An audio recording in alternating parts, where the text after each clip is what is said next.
à tous, vous qui êtes en Amérique, vous qui êtes en Asie, en Océanie, vous qui êtes en Europe, en Afrique, ici en RDC, partout dans le monde, vous abonnez de cette chaîne DigiPro Télévision, votre chaîne qui vous éduque, votre chaîne qui vous divertit, votre chaîne qui vous informe et qui vous forme.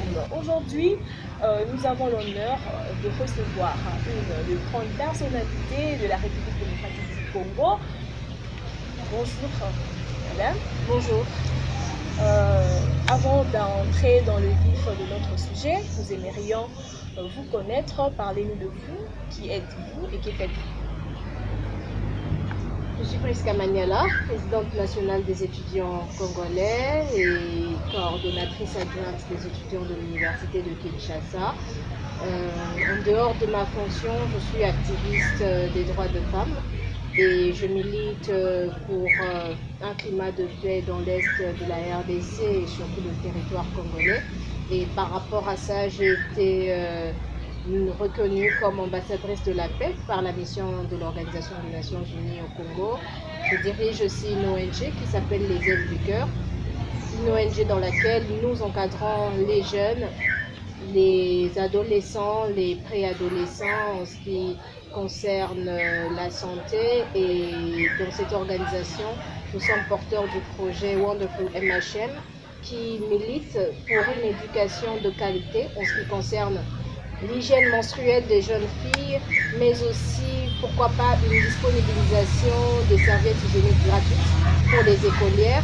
Et aussi, nous sommes en train de militer pour que dans notre pays, il soit aboli les taxes sur les produits d'hygiène menstruelle afin que ces produits puissent être accessibles aux plus démunis. Donc voilà un peu en gros ce que je fais.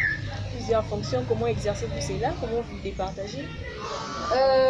C'est vrai que c'est beaucoup, mais en même temps, on ne peut pas décider de prendre l'un sans l'autre à cause du fait que nous avons une voix qui porte et nous en sommes conscients. Et par rapport à cela, nous faisons de notre mieux de nous organiser afin de ne pas être submergés, mais aussi nous encadrons d'autres jeunes, filles comme garçons, autour de nous qui sont dévoués pour la cause de la nation afin que ces derniers puissent pouvoir prendre la relève quand il le faudra. D'accord, vous l'avez dit, vous êtes coordonnatrice des étudiants nationaux. Nous avons constaté depuis le mois de mars qu'il y a eu fermeture des écoles, fermeture des églises, des universités. Certaines entreprises aussi avaient fermé leurs portes. Cela a été suite à la décision du chef de l'État par rapport à cette pandémie du coronavirus et pour aussi limiter la propagation de ces virus. Lorsque vous avez entendu cette décision du chef de l'État, comment avez-vous perçu cela? En tout cas, pour moi, c'est une décision qui a été accueillie avec joie. Pourquoi? Parce que nous le savons, les communautés estudiantines sont en tout cas des potentiels foyers de contamination du Covid-19 et il était plus qu'important pour le chef de l'État, garant de la nation, de s'assurer de limiter au maximum la contamination du virus en milieu universitaire. Et nous le savons, la gente estudiantine, c'est l'élite d'un pays, c'est tout un espoir et il ne faudrait pas que nous puissions perdre nos jeunes pendant que la pandémie est en train de sévir à travers le monde entier. Donc en tout cas, c'est une décision que moi, j'ai vraiment accueillie à bras ouverts. D'accord, une décision qui a été vraiment accueillie à bras ouverts. Maintenant, ceux qui vous ont choisi aujourd'hui bénéficient de quoi en cette période de crise? Est-ce que vous leur remontez la morale? Vous organisez des rencontres puisqu'on a interdit des rassemblements de plus de 20 personnes? Qu'est-ce que vous faites dans cette période de crise qui sévit dans le monde? Eh bien, en cette période de crise, ce que nous faisons, c'est de reconforter nos frères et sœurs à travers la RDC et les étudiants principalement ne sont pas, pour moi, je suppose qu'un étudiant digne de ce nom n'est pas censé être tant préjudicié par, je dirais, ces vacances forcées. Pour quelle raison? Parce que en tant qu'étudiants, nous sommes des chercheurs. Nous sommes initiés à la recherche scientifique. Et moi, je pense que ce sont des moments que les étudiants devraient mettre à profit pour faire leurs recherches, approfondir toutes les matières qu'ils ne connaissent pas ou qu'ils ne maîtrisent pas en rapport avec leur domaine, afin que ces derniers puissent mieux les maîtriser et qu'au retour des cours, que l'on puisse tout simplement filer plutôt que de revenir en arrière ou de marcher à pas de tortue. Et aussi, moi, je crois que pour chaque étudiant, c'est le moment, pas seulement pour les étudiants, mais aussi pour les autorités académiques, principalement des universités publiques et toute la machine en fait de l'enseignement supérieur en RDC. Je pense que c'est le bon moment pour nous de questionner notre système éducatif pour savoir est-ce que ce dernier, il répond aux normes, est-ce qu'il répond aux défis du moment. Parce que là, on s'est rendu compte par exemple qu'avec le Covid-19, il était très difficile, en tout cas pour la majorité des universités, de faire suivre des cours en ligne. Mais là, on doit se poser la question, quels sont les défis, par exemple, par rapport aux cours en ligne? On se rendra compte que notre système éducatif n'est pas numérisé. Et quand bien même celui-ci serait numérisé, nous aurons une question à nous poser, c'est celle de savoir est-ce que chaque étudiant a un ordinateur? Est-ce que chaque étudiant a un appareil Android? Est-ce que chaque étudiant est en mesure de suivre ses cours en ligne? Je pense qu'il y a plusieurs questions qui nous reviennent et je crois que c'est le meilleur moment pour nous de nous questionner et aussi de proposer des solutions à long terme. Mais ces solutions, vous le proposez à l'équipe avec laquelle vous travaillez ou vous le proposez à qui? Ces solutions sont proposées aux autorités parce que la personne qui est censée répondre de l'enseignement supérieur en RDC, c'est le ministre de l'enseignement supérieur qui est d'ailleurs très ouvert et que nous saluons, qui reçoit nos propositions, mais aussi, comme nous le savons, c'est que toutes les propositions que nous pouvons apporter en ce moment ne peuvent pas forcément être implémentées en ce moment. Donc, il va quand même falloir attendre après le Covid-19 pour pouvoir mettre en œuvre toutes ces propositions, mais au moins, ce sont des choses qui sont sur la table du ministre. Voilà, mais nous nous rendons compte que l'enseignement primaire, secondaire et technique, quand même de ces côtés-là, il y a une organisation. J'ai suivi dernièrement le ministre Willy Bakonga qui déjà annoncé qu'il y aura des cours qui se passera, il y a déjà des cours qui se passent à la télé, comme à Edu Télévision et autres. Et aussi, il y a des cours qui se passent déjà sur les fréquences de la radio au CAPI. Maintenant, de votre côté, rien ne s'est fait. Nous allons vers une année blanche, donc. Comme je l'ai dit au début, pour un étudiant digne de ce nom, ce temps n'est pas un préjudice comme tel. Pourquoi? Parce qu'un étudiant se nourrit de la recherche scientifique. Et la recherche, on ne la fait pas seulement dans les bibliothèques de nos universités. La recherche scientifique, on peut la faire en étant à la maison. On peut lire des livres qui sont en dur ou en format numérique. On peut lire, on peut s'instruire, on peut s'améliorer. Parler d'une année blanche, ce serait utopique. Pour plusieurs raisons. La première, c'est que l'année académique commence au mois d'octobre. Et le Covid-19, en tout cas, les décisions de fermeture des universités ont été prises au mois de mars. Cela signifie que ça faisait déjà 5 mois que les étudiants étaient en train de suivre leurs cours tranquillement. 5 mois sur 9. Donc, je vois mal que pour 1-2 mois de fermeture des universités, que l'on puisse déclarer une année blanche. Et surtout que les conditions de déclaration de l'année blanche ne sont pas réunies. Et encore que cela ne concerne pas seulement une seule université ou seulement Kinshasa ou la RDC. La situation de la pandémie du Covid-19 concerne le monde entier. Donc sur ce point-là, il y a l'UNESCO qui est déjà en train de travailler pour voir dans quelle mesure est-ce que le calendrier scolaire, au fait scolaire, tout comme celui des universités, sera adapté. Et on le sait, on a 2 mois de vacances à la fin de chaque année académique.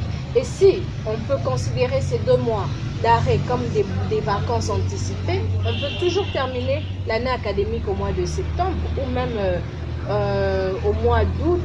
Et on est sûr qu'on pourra toujours commencer l'année académique prochaine à temps, ou dans tous les cas, on va voir comment est-ce que l'on peut donner des cours par module ou tout simplement renvoyer d'autres cours à l'année académique prochaine. Mais puisqu'avant même cette pandémie n'atteigne la République démocratique du Congo, déjà certaines universités, notamment l'université de Kinshasa, avaient déjà fermé leurs portes suite. Il y avait succession de grèves, tout cela. Donc cela ne pourrait pas handicaper le calendrier académique pour ne citer que l'université de Kinshasa. Eh bien, l'université de Kinshasa, c'est la mère des universités en RDC, on le sait, mais par rapport à la situation de la pandémie, il faudrait dire que juste avant l'arrivée du Covid-19, l'université de Kinshasa était sur le point de lever sa grève. Ça, c'est la première des choses. Mais aussi, comme nous le savons, la grève, elle a commencé à un moment précis. Elle a commencé vers la fin du mois de février, exactement. C'est en ce moment-là que la grève a été décrétée. Elle n'a pas été levée. Elle était sur le point d'être levée. Elle était sur le point d'être levée. Elle n'a pas été levée, mais d'une certaine façon, ça ne pose aucun problème puisqu'il y a arrêt de cours sur toute la République en ce moment. Donc, moi, je pense que les étudiants de l'université de Kinshasa devraient être beaucoup plus calmes, surtout que le Covid-19 vient d'une certaine façon les sauver. Donc, il faudrait le dire comme ça. Donc, on est sûr que pour l'université de Kinshasa, il n'y aura pas de problème. D'ailleurs, moi, je pense que c'est une très bonne occasion pour l'université de Kinshasa de se rattraper au même moment que les autres. Donc, tous les étudiants de l'université de Kinshasa, c'est le moment, ne fermez pas vos bras, bossez dur, étudiez, puisqu'il n'y aura pas, je crois, il y aura reprise de cours juste après cette pandémie. Là, je vois déjà les étudiants de l'université de Kinshasa, notamment Emmanuel Mangala, Adi Palata et les autres, à qui déjà j'ai dit, reprenez déjà, soyez vraiment forts, puisque bientôt le cours reprendront. Maintenant, je reviens à vous. Jusqu'à aujourd'hui, vous savez, certaines personnes ne croient toujours pas à l'existence de ces virus. Quand bien même que d'autres croient mais ils pensent que ces virus est pour une catégorie de personnes. Il y a de ceux-là qui disent c'est pour les riches, c'est pour les autorités, c'est pour ceux qui ont de l'argent. D'ailleurs, une dame l'autre fois est partie vendre ses légumes alimentés. On lui a demandé de laver ses mains. Elle a dit elle ne se lavera pas le main parce qu'elle est pauvre. Les virus n'atteignent pas le pauvre. Maintenant, comment vous pensez à cela, à cette pensée de combien de mortels, ceux qui pensent que le virus n'est que pour de riches ou de gens qui ont de moyens, des autorités? En tout cas, pour ceux qui pensent que le virus n'est que pour une certaine catégorie de personnes, j'aimerais quand même nous décourager parce que après, si le virus n'atteignait que les riches, les pauvres devraient s'estimer heureux et se dire que le Covid-19 ne peut pas les toucher. Mais je pense que le Covid-19, en fait, n'est pas au courant de qui est riche et qui est pauvre. Le virus, lui, il n'est même pas au courant des races des gens, il n'est pas au courant des couleurs de peau. Le virus, il attaque. Et lorsqu'il attaque, il peut tuer. Et plusieurs, s'ils estiment que, bon, le Covid-19 ne les atteint peut-être pas, c'est peut-être parce qu'ils n'ont pas vu des cas de décès autour d'eux. Mais moi, je pense que premièrement, le Covid-19 n'est pas obligé de tuer tout le monde. On n'est pas obligé d'en mourir. Lorsqu'on a un système immunitaire puissant ou fort, en tout cas suffisamment pour y faire face, on n'en meurt pas. Puisqu'il y a aussi le virus qui tue beaucoup plus que le coronavirus. Effectivement, il y a des virus qui sont beaucoup plus dangereux que le coronavirus. Alors tout dépend de comment est-ce que notre système immunitaire peut faire face à ce virus. Et ça dépend de notre degré d'exposition à des zones infectées et aussi comment est-ce qu'on s'assure de riposter à cela. C'est vrai qu'il n'y a pas encore de vaccin, mais moi je pense que tout ce qui peut renforcer notre système immunitaire en termes d'alimentation et en tout cas à privilégier le virus, il ne concerne pas une catégorie spéciale de personnes. Le virus, il peut atteindre n'importe qui. Mais en tout cas, ne soyons pas si paresseux. Lavons nos mains, respectons les gestes barrières, gardons 1 mètre de distance et rassurons-nous d'éviter au maximum les attroupements de plus de 20 personnes. Et en tout cas, de cette façon, nous pouvons être sûrs d'avoir diminué les chances d'être contaminés par le Covid-19. Mais pour ce qui est du coronavirus, il est bien là, il est bien dans nos portes. Mais pourquoi ces doutes continuent de régner dans le cœur, surtout des Congolais? Moi, j'estimerais que peut-être il n'y a pas assez une bonne communication aussi de la part de nous qui sommes communicateurs, nous qui sommes journalistes. Alors, quelle serait vraiment la vraie stratégie que les gouvernements devraient adopter en cette période de crise sanitaire? Ok, moi j'estime qu'il y a des efforts qui sont en train d'être fournis dans ce sens. Mais après, je crois qu'il y a notre responsabilité à nous en tant que population, je dirais population intellectuelle, de sensibiliser les autres. Parce qu'il y a des coins de nos communautés où l'information, la vraie, n'est pas encore arrivée. Donc, je pense que le gouvernement devrait s'assurer, principalement par l'équipe de riposte, de mieux communiquer sur le Covid-19 et de s'assurer en tout cas que chacun puisse pouvoir en savoir quelque chose sur comment ça se transmet, comment est-ce qu'on peut prévenir le Covid-19. Et puis après, on pourra voir la suite. Mais moi, je crois que l'information n'est pas suffisamment arrivée. En tout cas, pas suffisamment. Que devons-nous faire alors pour que l'information parvienne? Et oui, je l'ai dit, il faudrait que l'équipe de riposte puisse s'assurer de cette communication parce qu'il ne faudrait pas non plus laisser tout le monde se communiquer comme ça l'enchante. Il faut des éléments de langage. Parce qu'aujourd'hui, on voit sur Facebook, sur des réseaux sociaux, il y a plusieurs personnes qui publient tel cas. À Kinshasa, il y a contamination. À Maluku, il y a contamination. Vous voyez un peu ça, tout ça là. Oui, je vois ça bien. Ça effraie aussi. Oui, ça effraie. C'est pour ça que je dis que ceux qui communiquent sur le Covid-19 devraient être suffisamment formés de façon à ce que les éléments de langage qui seront utilisés dans la sensibilisation soient les mêmes partout, que ceci soit connu et que tous les prestataires qui vont travailler à la communication, à la sensibilisation sur le Covid-19, il faudrait que tout cela soit formé suffisamment. D'accord. J'espère que nous sommes tous Congolais. Bien sûr. Si nous sommes Congolaises, nous voyons tout ce qui se passe ici en RDC. Parlons un peu des arrestations, des interpellations des autorités, certaines autorités. Nous dirons que c'est l'état de droit. Cet état de droit promet déjà.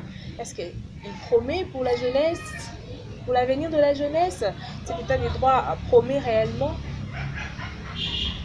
Bon, moi personnellement, je pense que la question sur l'état de droit, c'est une question assez complexe dans la mesure où le droit, en tout cas l'état de droit, ne fait pas partie de notre éducation. Permettez-moi de le dire comme ça.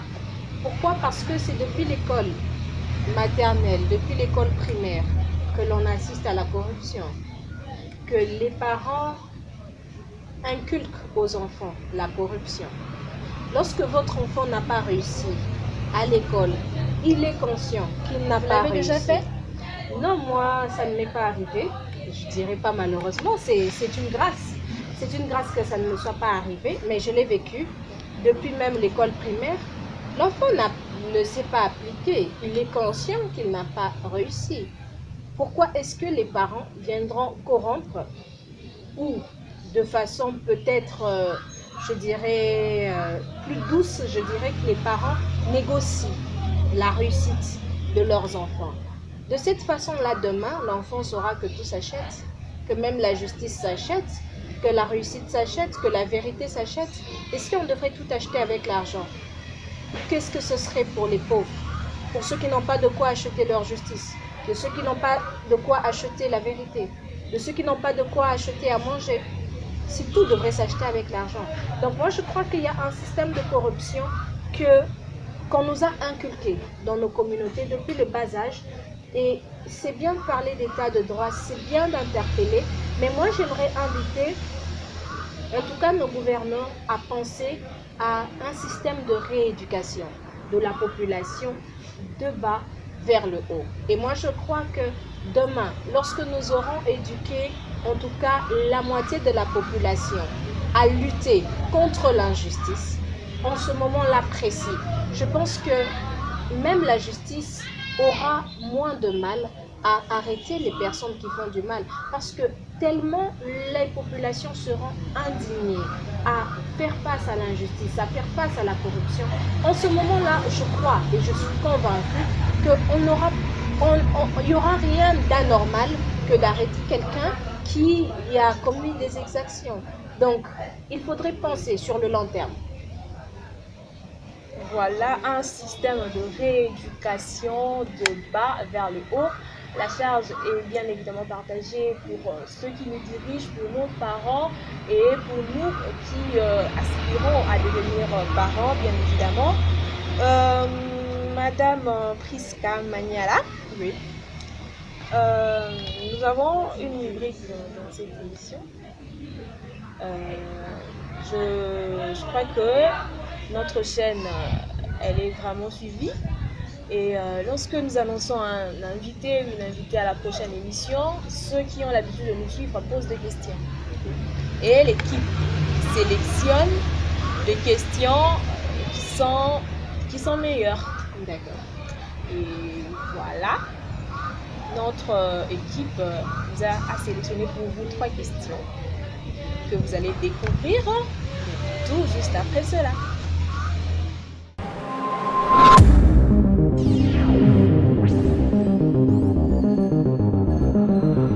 Nous sommes arrivés à notre rubrique Les internautes parlent et nous avons 3 questions pour vous, Madame Priska Maniala.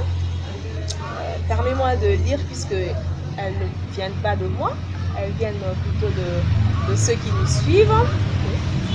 La première question, c'est Madame Priska Maniala.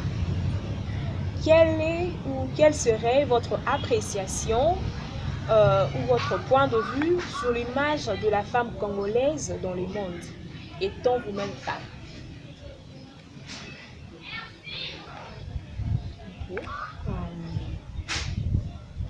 Étant femme et étant femme congolaise, comment est-ce que j'apprécie l'image de la femme congolaise dans le monde? Moi, je pense que la femme congolaise à travers le monde, c'est une femme qui est en train d'apparaître au fur et à mesure sur la scène internationale. Autrefois, oui, il y en avait, mais par exemple, dans le monde politique, on pouvait parler de certaines femmes, mais pas suffisamment.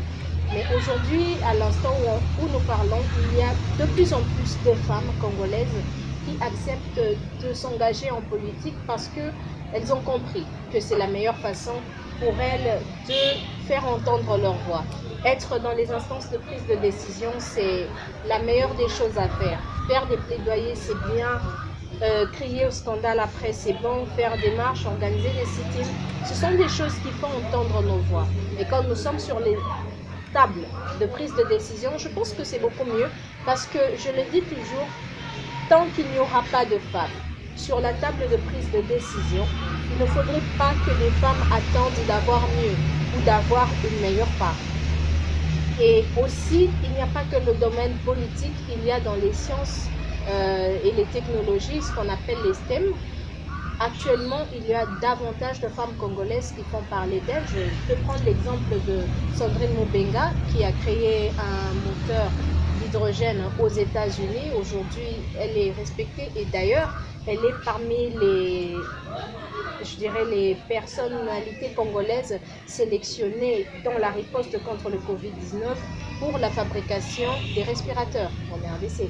Donc, je pense que la femme congolaise, sur le plan mondial, sur le plan international, est en train de faire ses preuves et qu'il serait important pour plusieurs femmes de prendre l'exemple de celle-là, de ne pas avoir peur de se lancer, que ce soit dans la politique, que ce soit dans les sciences dites des hommes, les mathématiques, la physique.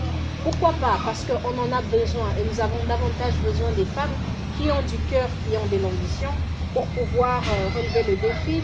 Et je pense que, en tout cas, la femme congolaise est en train d'avoir une place de choix au fur et à mesure qu'on avance sur la scène internationale et que nous devrons grandir cette, je dirais, cette ampleur que nous avons dans le monde entier et nous devrons, en tout cas, à tout prix, garder cette place et augmenter le nombre, tirer d'autres femmes parce que on le dit souvent, les femmes ne construisent pas ou les femmes ne se soutiennent pas. Moi, je pense que c'est le meilleur moment pour les femmes de prouver que nous sommes capables de nous soutenir, que nous sommes capables d'être loyales les unes envers les autres parce que lorsqu'on veut se lancer dans le domaine politique, dans le domaine des sciences, il y a des valeurs. Bien la politique. En fait, la politique, c'est tout simplement l'art de diriger un peuple. Et je pense que, comme je l'ai dit, il faut être sur les tables de prise de décision. Se réveiller un matin, dire que nous femmes, nous voulons ceci, c'est bien beau. Mais est-ce qu'il y a des femmes qui peuvent porter le plaidoyer des autres femmes sur les tables de prise de décision? Je pense que pour cela, il est important pour plus de femmes de s'engager en politique.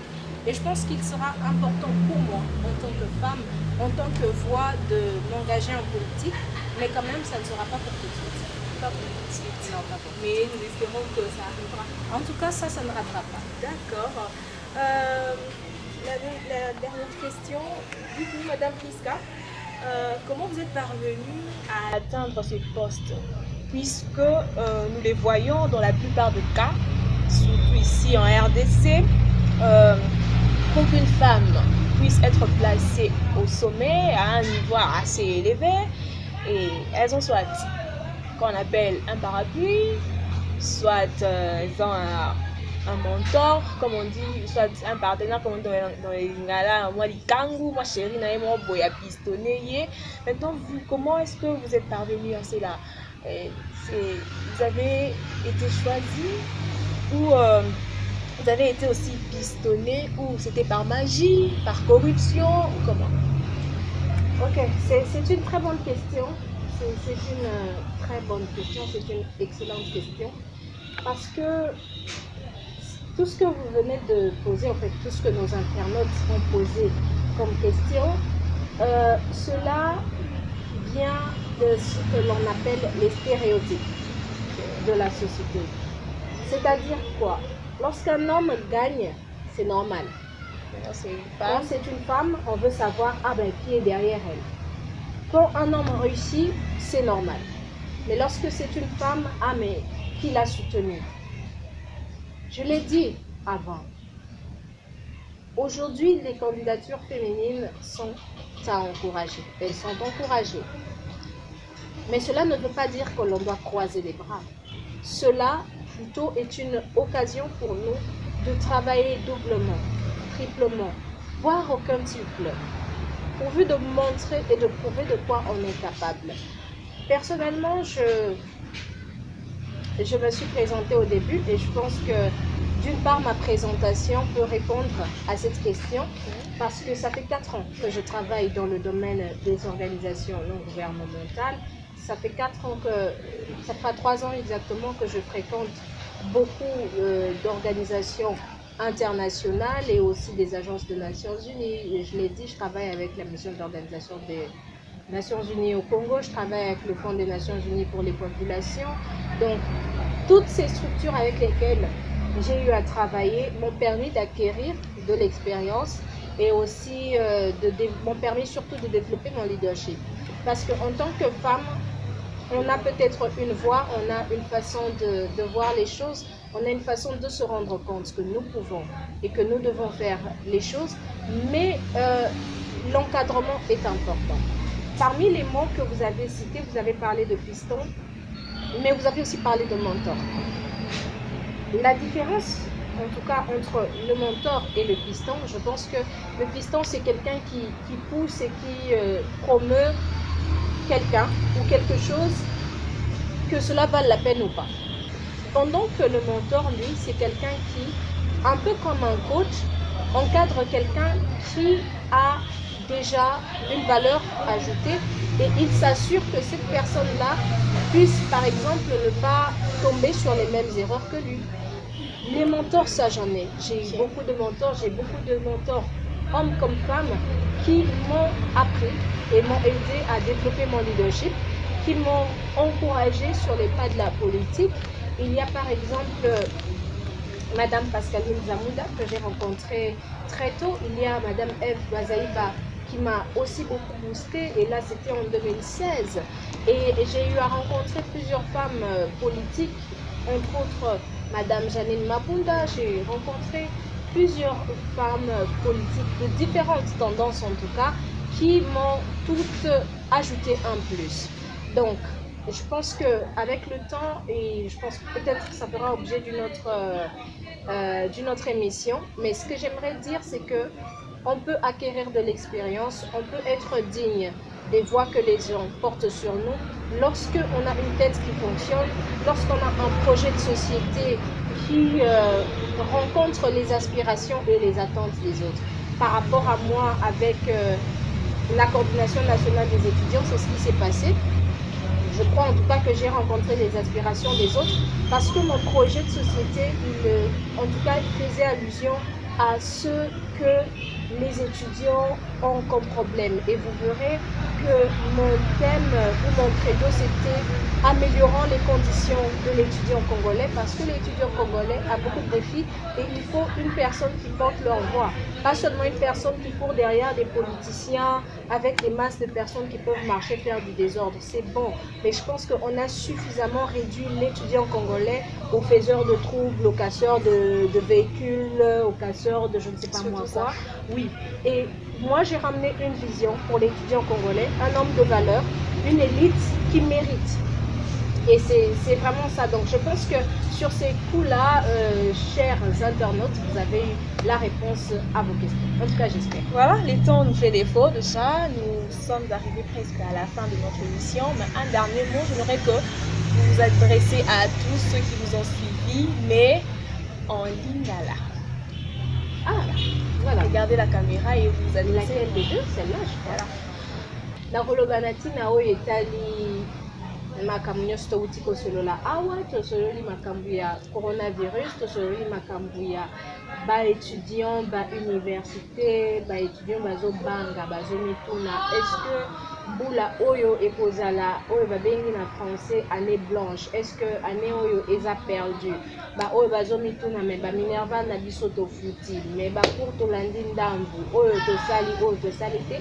Nangi kobenga baétudiant nyonso na kimia, bozala kimia, bozala mitema ya kokita po ete biso banso toyebi ete mbula oyo ya 2019-2020 tobandaki yango depuis mois ya octobre, pe ekozala normal te que mpona mois de mars na avril peut-être na mai toya kobwaka misala nyonso tosalaki ekoya kaka boye na mai te. Bakondi na biso etali enseignement supérieur, autorité académique na biso, pe nga moko représentante na bino nazobunda nazosala oyo esengeli po ete année oyo ezala perdu te, pe nakoki korassurer bino ke mbula oyo ekozala perdu te, ekozala peut-être rallongé, ekozala réadapté, mais tokotanga pe tokosilisa mbula oyo pe tokoleka na mbula oyo elandi. Na maobezili matali coronavirus esengeli na biso toyeba ete maladi oyo ezotala soki moto azali moto ya mbongo to aza mobola te. Maladi wana ezotala oyo aza mondele to moto moyindo te. Maladi wana ezosimba moto nyonso. Pe po ete eza maladi moko eza invisible. Moyen na biso ya komona yango ezali te, na kobenga biso nyonso to respecter oyo tobengi ba geste barrière. to respecter 1 mètre de distance, to respecter kosukola maboko na biso tango iso, to éviter kosimba biloko ba surface oyo ekoki kozala moto mosusu aza contaminé aye asembe lisusu. To s'assurer ete to éviter oyo eza attroupement pe totalela bakonzi na biso ya mboka oyo baza na volonté makasi mpona kosunga biso. Merci. Vous comprenez déjà que nous sommes arrivés à la fin de cette émission. Merci à l'équipe qui nous a accompagnés. Merci au réalisateur, le bon réalisateur Francis Izou. Merci à Cécile Itamba. Merci à Jacques Liboula, à Polycarpe Lungila. Merci beaucoup à mon papa spirituel, le reverend Père Toussaint Moundeni Junior, à qui je dis merci pour ses soutiens et ses accompagnements. Nous nous retrouvons très prochainement pour un nouveau numéro. Au revoir.